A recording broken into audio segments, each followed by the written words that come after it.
Okay, baby, you on. Okay. Hello, my name is Shirley Johnson, and I just wanted to share my testimony with you so therefore maybe I can help or get someone else delivered from what I went through. I had 4 kids by my first love. We was together for 8 years. 2 of the years was the best years, the beginning of the years. And then all of a sudden, the 3rd year, I don't know, it's just like he changed. I'm not sure because he didn't have a job or whatever. But he would beat me for absolutely no reason. And I loved him so much because I seen the potential in him, so I stayed with him. So then he started telling me, nobody will want me with 4 kids. You're not worthy of being loved. You're ugly, you're not attractive. I don't know why I'm with you anyway. But when I tried to leave, he tried to hurt me more. It was a situation once was, I was leaving, I was escaping. It sounded like a Lifetime story, but I was escaping. And I got the 2 kids down. The one is in my belly, but I was going back up to get my son. He had my son on his 3rd floor, hanging over the steps with one of them big knives, and said, if you don't come back up, I will cut him into pieces. So I'm being fearful because I know I have to go get my son. But I also know once I got back up there, I would be beaten even more.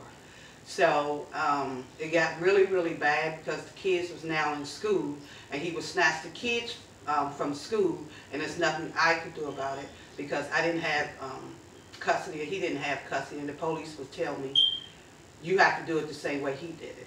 So then he left me alone for a while because I told him I didn't want to be bothered with him.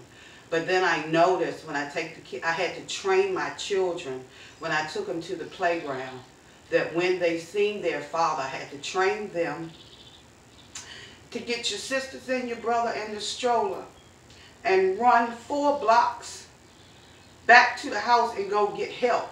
Because once they were out of the way, I knew I could fight. But while they was there, I was hopeless. So he left me alone. Then I became homeless. I stayed at the Capital City Inn for 1 year and 6 months. It was weird for me because I was a spoiled brat, didn't have to work for anything, didn't have to ask for anything that I did not get. And I was in a place of, it's just poverty and people on drugs and people dying and people getting beat up and kids being snatched and hustlers coming to get money from people that didn't have the money, so they would do whatever they wanted to do to these people. But in the process of that, it was 400 units, 400 people, more than 400. And I would notice that when I was at the McDonald's side where we stayed at, it would be people in the drive-thru that will feed my kids. And I didn't know why out of all the children. But they picked my 4. And I didn't understand because I thought they were coming to ask me for my body. And so I would cuss them out, you know, because I was brainwashed that nobody loved me anymore.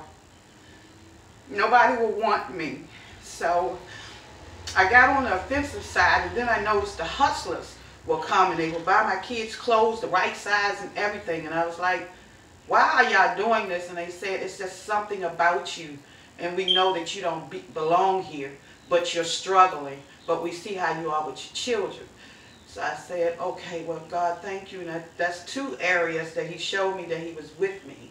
And I was going with this other guy, and I was taking him his food 6 o'clock in the morning. And I seen this black limousine, and the man pulled the window down, and he said, hello. And I said, sir, I promise you, everybody that's up in this type of morning is not a prostitute. So he said, no, aren't you Sister McCall's granddaughter? I said, oh, Lord, this is somebody from the church. And he said, sweetheart, I have a word for you. God said, I have not forgotten about you. But at that particular time, I was just like, okay, I'm in a space. My thing is to protect my kids in this poverty thing. And like, it was really like a Sodom and Gomorrah, like hell. Like, it didn't make any type of sense to me.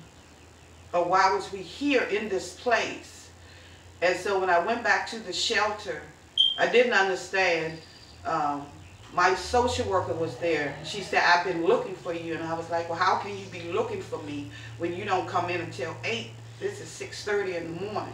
So God made her come in early to come and see about me, to get me my place. And actually, I'm still in this place from April the 20th of 1989.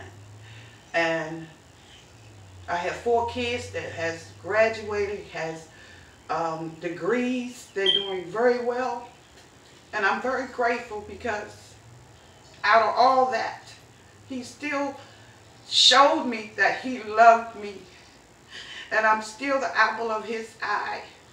So I say to anyone that's out there that's going through this desert dry storm and you're not knowing where you're going or what to do, just hold on and just look, because he's showing you somewhere in your life that he is still with you, or you wouldn't be still here. So I just hope this testimony that I'm telling you will help you and let you know that you are somebody, and you are somebody great, and God has not forgotten about you. He said he'll never leave you nor forsake you. Tattoo that into your heart and soul, and I promise you, it will get better. And now I go out here by the grace of God, and I go out here every 3 months. And it's a blessing to me to go feed the homeless, to help a woman that feels that she's not needed nor important enough. So I just want to share my testimony with you, excuse me, and just to say, if nobody told you they love you today, I do. But most of all, God does. Thank you so much.